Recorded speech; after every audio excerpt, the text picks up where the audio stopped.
It's finally time to put this game to rest. Why am I in Famicom Remix still? Don't do that to me. Damn you. Anyway, welcome back everybody to more of Ultimate NES Remix's bonus episodes. This is your host, the MJ406. Now for the absolute hell that was Speed Mario Brothers, it's finally time to show off the last of what this package has to offer, which is, well, Championship Mode. Which, well, we have your ranking thing here too, which, let me see what we have right now. Then again, these are actually legit. There's a legit ranking Smith, so let's see. The top 3 people have 13 or 15 million. Oh my god, others have 5 million. Jeez. And these are actual players, not made up like they did for the Wii U version. At least I'm pretty sure they're made up for the Wii U version. Because some of those names seem fake. Anyway, the basic concept is this. You have 3 games, you do 3 challenges. You basically try to go through the first 2 challenges as quickly as possible. And then you have the third challenge is basically keep going until time runs out. It's a point builder, really. So let's see what we have to do. Collect 50 coins to start. In the original Super Mario Brothers. Oh my god. This feels so slow. Oh my god. Oh, I got no time to waste. By the way, be very careful about pausing. Because, well, in real game time, it'll still go away. So, you'll still lose real game time, so you do not want to pause. So, know where your coin blocks are. Know your way to get a lot of coins if you want to get through this section quickly. I don't even care if I do poorly. If I get to the last challenge at the very least and do all right there, I'm happy with it. Is this the exact same thing as it was in, I'm trying to think it's the exact same thing as it was in, NES Remix 2. Because I remember it's 50 coins in this, and there's 25 coins in Super Mario Bros. 3. And then the last challenge was, basically just get a bunch of points at Dr. Mario. Oh, it's so much easier to get coins in this. In comparison. Oh my god. Oh, I thought there was a... Oh well. I know there's a coin block around here somewhere. I know one of these is a coin block or something like that. Oh, it's this one. Nope, that's a fire flower, you dumbass. I missed a coin block somewhere. Oh, shit. Well, in that case, let me go find some fucking money. By dying and grabbing these coins again, basically. Ha! Loophole, bitch! Oh, oh no, I went too far. Hang on. I fucked it up so bad, I want to start over. I want to at least get to the last stage, god damn it. It's waiting 6 minutes, 21 seconds. I don't know why they gave you such an abstract time. I guess that was part of the oddness of the challenge. I suppose. Oh my god. This feels so much better compared to that speedy piece of shit. Sonic? Yes. That's exactly what I meant. In all seriousness, though. Oh. This is a breath of fresh air after Speed. After doing Speed for 3.5 hours, this is so relaxing. But yeah, basically this World Championship thing was kind of a, basically back when gaming was starting to grow in the 80s, Nintendo held their own, gaming championships. Basically let some of the greatest players of the world test their skills. And they were done in this kind of vein. There would be 3 random challenges, and well... through those challenges, you had to try to, well, be the very best. Like no one ever was? Yes. Exactly like that. Ah, coin blocks must be in one of these, right? I thought there was a coin block in one of these. Apparently not. Whatever. Either way, I'm gonna get all my coins now, so... if you'll excuse me, I want to get my 50th coin right now. There we go. Basically, they did all these challenges at that time limit, and then, well, everything, their scores in each game got represented to points. So, yep, it's the exact same thing as it was in NES Remix 2. I had a feeling. Now let's collect 25 coins in Super Mario Bros. 3, which, well, the easiest way to do this is to basically just get yourself the raccoon tail, fly up into the sky, grab all that money, all that cash in the air. I don't know if this is the actual one they did, or just one they did based off the NES remix stuff. But basically, the idea was, you basically try to accomplish these as fast as possible. Once you accomplish the task, you go on to the next one. With the biggest point multiplier coming from the last challenge. Meaning you really, really wanted to get the, you really wanted to get there as fast as you possibly could. Because otherwise, well, wasting your time. There we go. Not great, but fine. You want to get as quickly through the first two because they're low multipliers. You get to the last one to do as much as you can in that. So, get a high score, Dr. Mario. It should be easily understood how this works. Just get good. Get good, bitch. And well, that's really all there is to that. You want to do what you can to get both combos and just be fast in general. They have it set a certain way, so, well, it's the same combos every time. It's the same levels pretty much every time, I think. Oh, God! Well, I'm an idiot who just screwed that up like a goddamn moron. Let's make it worse. Yes, make it worse. Yes, let's keep making it worse. Oh, I love it. Fine, fuck it. Oh. You're ruining my chances of getting a good combo here, man. Oh, well. I'll figure it out, I suppose. By making it even worse. Keep going. Keep letting everything in your empire fall. I don't know what my plan is anymore. Oh my god! Oh my god! So, what happens when I fail? You had the perfect piece, you moron! Oh my god, I'm embarrassing myself. Horribly. Well. Oh wait, no, I didn't have the absolute perfect piece there. Well. Still got a lot of bullshit to go through before I can actually succeed in this. Now I gotta knock out that red. And then... whatever, just stack it up down there. It'll be fine. It'll survive somehow, I'm sure of it. Alright. Now let's stack up reds here. And I win this round. My god, this round has been awful for me. Oh well.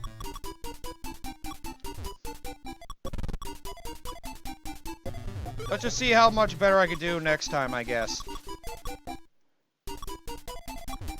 Damn it. This is hard to plan, man. Like I said, I suck at Dr. Mario. It truly has been a while since I've really practiced, so... I need to get back into fighting shape. I need to get back into figuring out how to do this, well, I don't want to say flawlessly, but better. Yeah, that's the word. Getting better. I need to get good. Okay, that'll work. Oh, that would have been... oh, I'm an idiot. So yeah, you basically see what I'm trying to get at here. I mean, I would hope. I hope it's self-explanatory by this point. You want to just kick ass in this last challenge so you get a bunch of points, and then, well, whoever's the highest score wins. Yeah, this is a big deal back in the early days of gaming, because, well, it got to see who the best people were at said video games. Maybe it's a little skewed towards people that practice certain games, because, well, I don't know if they actually, like, knew what games were going to happen ahead of time. But... Still a cool piece of gaming history to show that even then we had competitive eSports in a way. Which is nuts to think about. Seeing as they seem to be much bigger now than they ever were. No, hang on! Oh, why I keep getting double reds? Why? Why would you screw me over in such a way? Ugh. Whatever. I did okay. I didn't even hit the top 10, but, well. There you go. Basically, whatever you do, you get your best score. And that's that. And then, well, we get to enter your score. I'm number 113. So, yeah, basically practice, get good, and you can get a really high score. That's all that needs to be said about that. So, yeah. Try to see how good your retro gaming chops are against the rest of the country you're in. And that's that. And let me just make sure if the Famicom Remix has anything different. For all I know, they could have a different version of this. Doesn't look like it. As I figure those modes are exactly the same. You just play the Famicom versions, which of all those 3 games, they're the same. So don't worry about it. Speaking of which, the only thing left to go over are the Famicom differences. The differences of Famicom versions of all these games, which there's not a heck of a lot. Let me think. Let's see. A lot of these are actually very similar. I can think of a lot of each of these to really go over the just basic differences. Like, for example, let me do Metroid to start. A lot of these are basically, they sound worse. You'll notice a lot of the sound effects feel different. That's like the biggest difference most of these have. Their sound effects are, to me, worse. I do not like the sound of the Famicom. It sounds awful. If you really need a taste of it, how about this? You got Japanese text for a lot of stuff, too. But listen to that buzzing, baby! Oh! Oh, doesn't that sound good? So, yep. The whole Famicom remix here is really just go through the Japanese versions if you want to get a regional difference. The games pretty much play exactly the same, although there is one little difference in one of the sections of one of the games, actually, which is pretty neat. Oh my god, this sounds so bad. See, it feels like the NES version got improved by not having some of these awful sound effects. We may not have had the microphone, but I think the NES definitely had better audio than the Famicom. Because you got stuff like this going on, like, it feels more synthesized. Great, you fulfilled your mission. It will revive peace in the space, but it may be invaded by the other Metroid. Pray for true peace in the space. They just added the before both the spaces.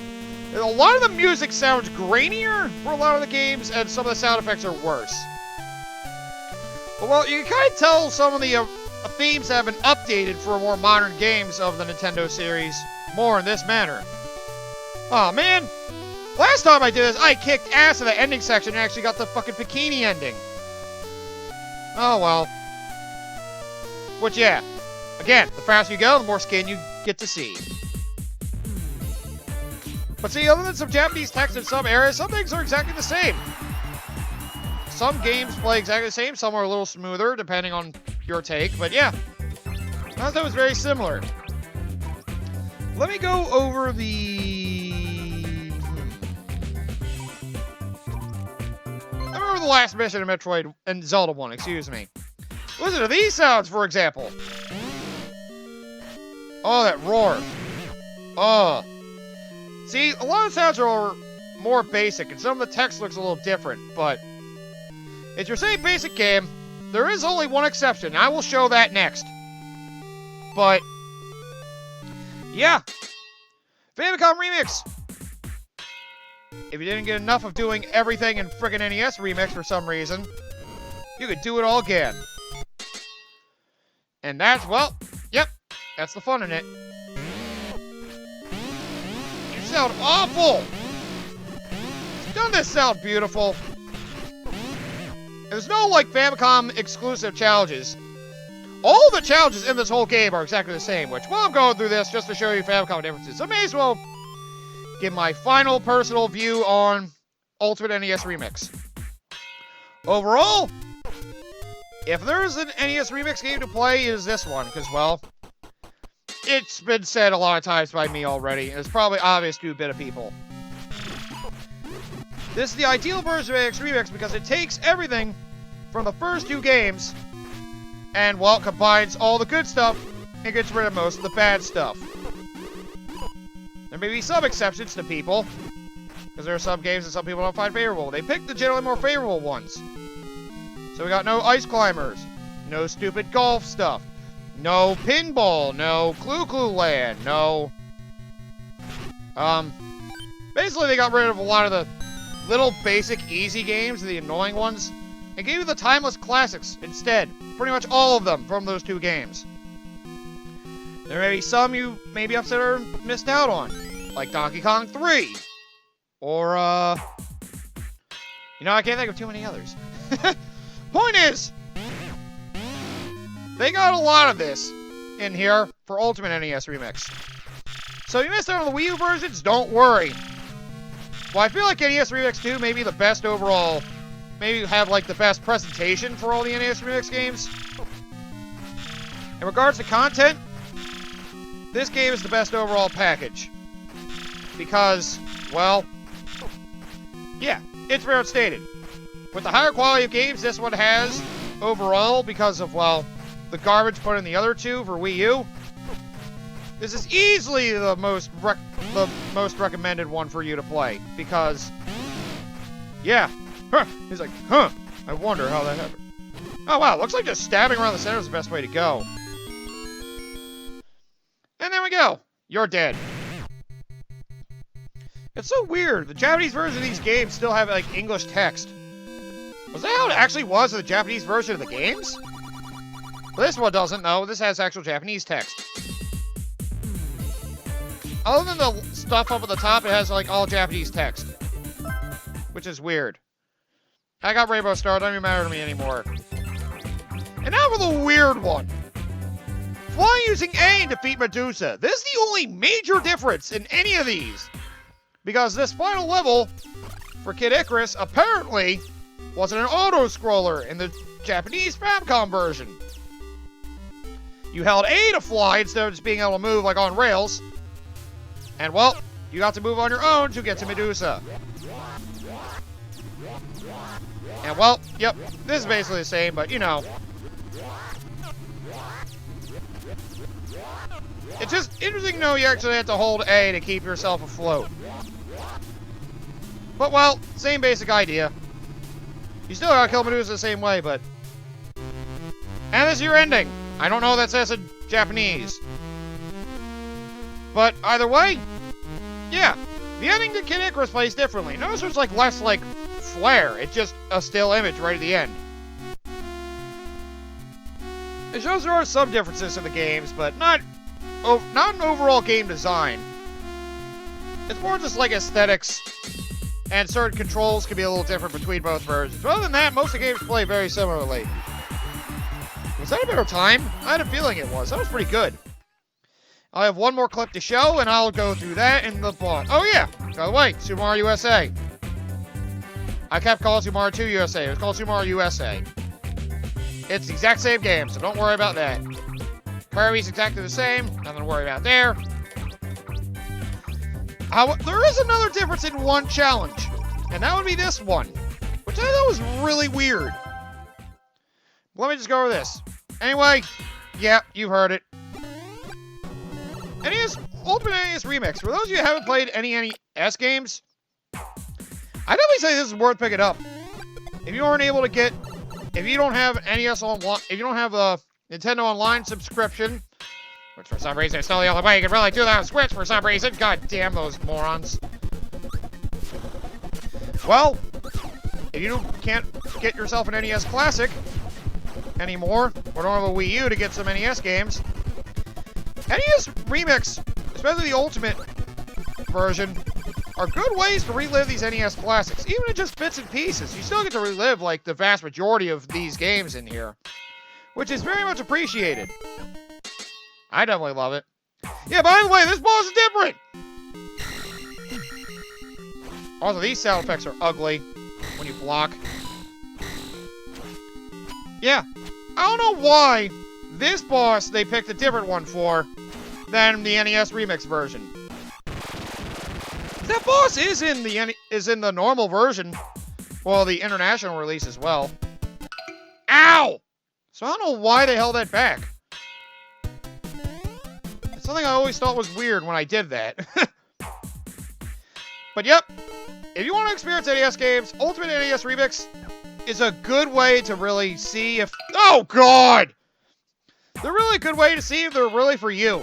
As well, instead of just investing in a bunch of NES games, or going for an NES Classic for games you may not enjoy, this is a good, this is a good way to get into, like, a little sample size to see if looking at retro games is really your kind of deal. And while the way most of these challenges are, they're done in such a way that they're done for where, ow! A lot of people that don't play a lot of video games can still get through them, even through these difficult games from back in the day. Ugh. I mean, I know we have our difficult games nowadays, and sometimes a little overrated how hard these retro games were. That being said, gaming was definitely a little rougher back in the day, without all the major hand-holding and lack of direction sometimes. It really shows the... one other great collection is look at the early ages of gaming. And, well, if you're a Nintendo fan and never played NES games, well, you're doing a disservice not picking this up and looking at some of the origins of your favorite Nintendo characters, as well as some of their greatest feats and their histories. Well, I kind of wish there were more classic games like this. Like, if they did it like Super Nintendo, I remember back when Ultimate NES Remix first came out, people were wondering if they were working on a Super Nintendo version of, you know, this kind of game, NES Classic. Which I would be down for. I think it would be pretty cool. Because, you know, it kind of tests your overall skills in each game, too. You relive some of your favorite moments or test yourself out in a completely new way. Oh, man, I was barely slower. Son of a bitch. Frickin' claw grip. But, yep. I've done these games basically 3 times for my channel now. And I can say this. I had a lot of fun with them. They may not be the hardest thing in the world. It may not have the greatest thing that retro gaming had to offer. That being said, it's a good way to relive the classics. And, well, it's a nice little twist, especially the remix portions that, well, take the old games and throw a little weirdness into it. Darkening the rooms, throwing objects at you that can kill you, having be different characters in different games to interact differently, different aesthetics, disabling abilities, and even screen flipping and all that. It's a unique way to go through that's at least worth a couple hours of fun, I'd say. Sorry. I was trying to think of too many things. You can probably find a physical copy of this for really cheap. I forgot there are physical copies of Ultimate NES Remix. Like, you can get them for like $10 if you look in the right place. And I'd say that is more than worth it for this package. Especially for Ultimate NES Remix by itself. Along with the Famicom version if you want to go through it again someday. Or have somebody else do it. And, well, you got basically the entirety of Mario Brothers, albeit a fast, torturous version. It's Speed Mario Brothers. And a nice little championship mode to relive the early days of competitive gaming. And, well, you got yourself one fun classic of classics. If you haven't played this, give it a shot, especially if you're a Nintendo fan. If you haven't seen these classics, this is a great way to get introduced to them. And hey, the way I see it, especially from NES Remix 2's standpoint, this whole game was basically a giant marketing ploy for the Virtual Console and Wii U. And not really so much on this. Well, I guess it is actually for 3DS as well. This really is one of their greatest marketing ploys. A whole game of challenges over these games. And basically the thought was, you really like these games? You can go buy them yourself on their Virtual Console. Oh, Switch, please get better, Virtual Console. For the love of God, please! How the hell have you not even reached up to the Wii U standards in Virtual Console yet? Either way, I'm tired. I've had a lot of fun in this game, but it has drained me. And I think I'm done with this. But pick up this game if you haven't. Relive the classics. Buy some classics. Get an NES classic or a Super NES classic, whatever. Old gaming is usually treasured for a reason, because it's back to simpler times. And for some people, simplicity in games can make them better than trying to make them super complex to the point where you have so many things to remember, so many things to do, that it requires a lot of techniques and, well, precision and all that, and a lot of practice to get down. The simpler games took less time, but were hard enough to make you want to keep practicing to get good enough to beat them at all, instead of just having to go for perfection. Yeah, I think it's a good enough note to leave it out on. So, like I said at the end of this, at the end of NES Remix Ultimate from a few weeks ago, I have my next Sideshow Saturday project planned, and it's a sequel series from one I did a while back that took almost a whole year to get through. But I interluded it with another game. Anyway, that's what's going to be coming up, and I hope people will check it out, because, well, Mario sports are fun. If only it was Mario Strikers again. I could do the original, but it's too empty to do that. The sequel's definitely better. Anyway, thank you all for watching, and, well, subscribe to my channel if you want. Check out my friends, Code9001, Kickstarter Koshi, also the Lazy Dreamers, Double X Studios. We're everywhere, man. We're everywhere. It's just you don't notice us because we don't get a lot of views. But you know what? That's fine. We more or less do it as a hobby, not a living. So, you know, have fun. Love one and all. And, yep. Have a good day, everybody. I'm done rambling.